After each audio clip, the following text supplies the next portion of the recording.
hindi tuloy. Chika ni Sisa! Lahat ng ganap sa showbiz pag-uusapan natin dito. May nag-break, may nagkabalikan. Tara at pag-usapan. Kung ano man ang chika, alam na ni Sisa. Ito ang Chika ni Sisa. Chika Ni Sisa! Isang magandang hapon pa rin po, Metro and Mega Manila, sa kabubukas pa lamang or kaka-tune in pa lamang sa kanilang mga radyo. We are number 106.7 Energy FM. Panggawag mong sabihin radyo, sabihin mo Energy. Syempre, batiin po muna natin ang lahat ng ating mga pangga, o diba? Diyan sa may Cartimar, Pasay. Hello po sa inyong lahat dyan. Makakalimutan ba rin man natin ang mga taga-Tramo, Pasay? Hello po sa inyong lahat dyan, hindi ba? At syempre, sa mga taga-Concepcion, Marikina City, lalong-lalong dyan sa IVC. Hello po sa inyong lahat. Isang magandang hapon. Ako po si Kapitana Sisa. At eto na ang Chika ni Sisa. Hello po sa inyong lahat. Good afternoon. Diba? No, nakakaloka? Syempre sa mga nanonood din via our digital platforms on Facebook, TikTok, and of course, sa ating mga team replays sa ating YT channel on Evergy FM 1067. Hello po sa inyo sa makayong panig ng Pilipinas at ng mundo. Hello Philippines and hello world. Gaya ng aking parating pagbate, hindi ba? Na nakakaloka. Dahil, alam mo yan, limited na lang ating time. Tumungo na tayo sa ating blind item na may pinamagatang... Hoy! Anong chika, Sisa? Oh, ha? Ang taray nun. Anong chika, Sisa? Nako, eto nga ang aking chika. Patungkol sa isang kilalang aktor na kung saan nga naman kilala itong aktor na ito sa kanyang hindi naman paghuhubad. Kung hindi kasi aktor na ito, ay madalas kasing nakikita, 'di ba? Hindi siya naka-brief, lagi nakahubad, yung mga ganyan, 'di ba? Na kung saan nga naman dahil may maganda siyang pangangatawan. O, 'di ba? Yan yung unang clue. Bahala kayong mag-isip kung sino yung mga aktor na nagbi-brief na nakikita nyo, hindi ba? Wala, ito nga kasi, 'di ba? Recently, itong actor na to, may karelasyon siyang isang actress na nuknukan din naman ng ganda. 'Di ba? Although medyo parang bata-bata ng konti sa kanya yung nakarelasyon niya, pero lately sila naghiwalay. 'Di ba? Nag-announce sila na naghiwalay nga sila. O, yan ang second clue.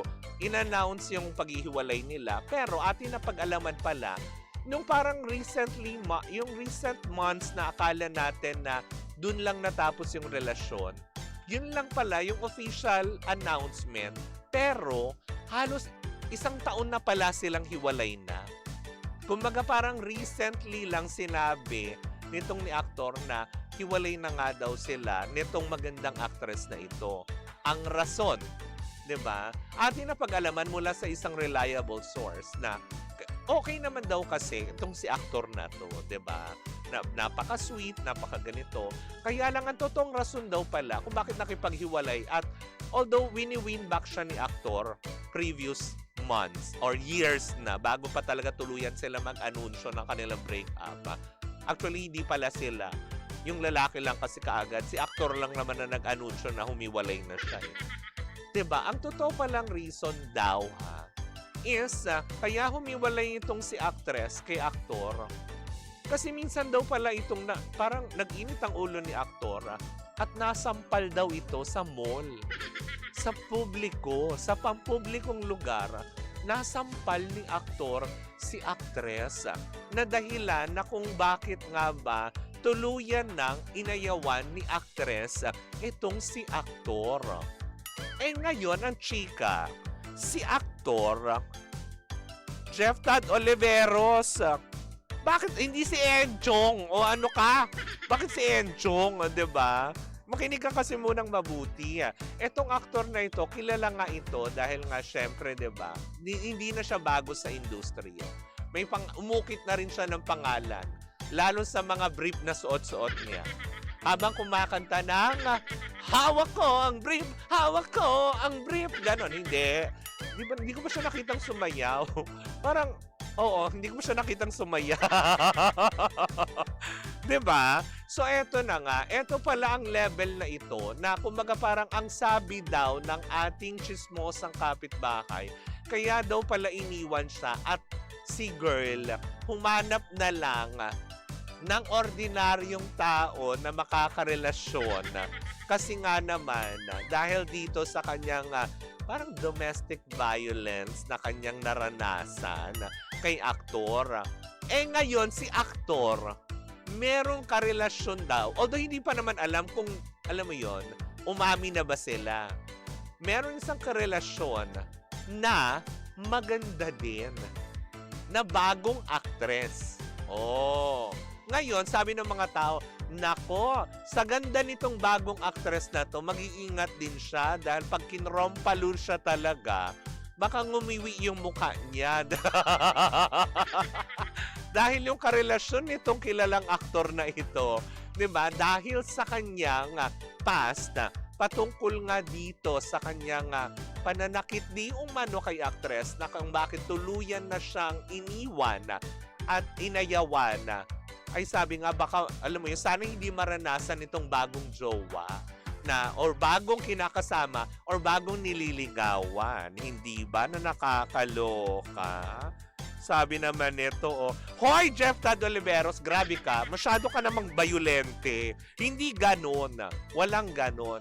Pero yun nga, sabi nga nila na, di ba, para saktan ka publicly.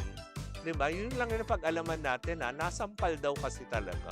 So, ibig sabihin, may tendency itong si Bago, di ba? Pag nag-init din ang ulo nito ni aktor, posible din niyang, di ba? Kahit publicly, kahit nasaan sila, di ba? Basta nag-init ang ulo niya, di ba? Sasaktan na lang din niya. Kawawa naman din to, di ba? Sayang naman yung magandang fest nung girl lalo na nalilink sa kanya ngayon, hindi ba? Well, anyways, di ba? Yan lang muna ang ating... Anong chika, sisa? Oo, diba? Na nakakaloka. Kaya nga naman mga pangga, ako'y magpapaalam na. Yan po muna ang ating chikahan. Basta yun, ang dami kong kulong binigay. Diba? Bahala na kayo mag-isip. Diba? Kung sino sa mga aktor na yun ang mga nagbibrief. Diba? Na madalas natin nakikita. Diba? Anyways, nako mga pangga, yan po muna ang ating chikahan. Bukas po wala po ako. Ayan, dahil meron lang po tayong mga importanteng atin ng events na kung saan nga naman kailangan na naman ang aking presensya. Diba? Sa Biyernes po, magkarinigan magpanooran naman tayo para sa isang umaatikabong chikahan. Dahil sa darating na Biyernes, diba? Sa darating na Biyernes, meron na naman tayong, meron na naman tayong... Hoy! Anong chika, sisa? Oh, may pabagong pa-blind item na naman tayo. Kung ano man yan, sino man yan na isang kilalang napakagandang bagong actress iniwan ng jowa dahil pinagpalit sa bakla. Ay! Sa Biyernes yan, magkarinigan tayo. Anyways, nako mga pangga, muli po ako si Kapitana Sisa at eto ang Chika ni Sisa. Wow! At tuloy-tuloy pa rin po ang ating tugtugan. Dito po lamang yan sa number 106.7 Energy FM. Pangga, wag mong sabihin radyo, sabihin mo Energy. All the times that you rain on my parade.